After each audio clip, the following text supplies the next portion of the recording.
The Game Boy Color, released on November 18, 1998, was the next generation of Nintendo's handheld line. Although not the same generational leap you'd expect for a handheld line that had been on the market since 1989, Nintendo released the Game Boy in a much different market than it had the first Game Boy in 1989. Nintendo now had the luxury of dominating the North American handheld market, with other handheld competitors falling to the wayside.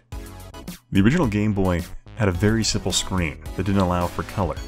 This made the system considerably cheaper than its rivals, notably the Atari Lynx and Game Gear, both of which offered a color screen, and the Game Boy, through creative marketing and a more enticing price tag, took the handheld market by storm and proceeded to be a market leader for the entire decade. Nintendo always had a philosophy of taking commercially available technology and improving upon it so that they could reap the most profit from the technology. Nintendo saw no reason to improve their design until 1998, and this was even after the Game Gear had been dropped by Sega in 1997, and the Neo Geo Pocket had failed to make an impact on the American market. So Nintendo took their time releasing an improved version.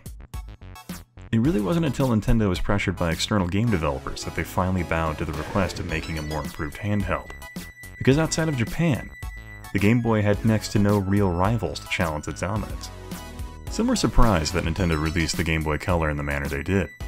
The system wasn't even as powerful as the Sega Game Gear, which had come out in 1990, although the Game Boy Color offered over 32,000 colors, considerably higher than the 4,096 offered by the Sega Game Gear.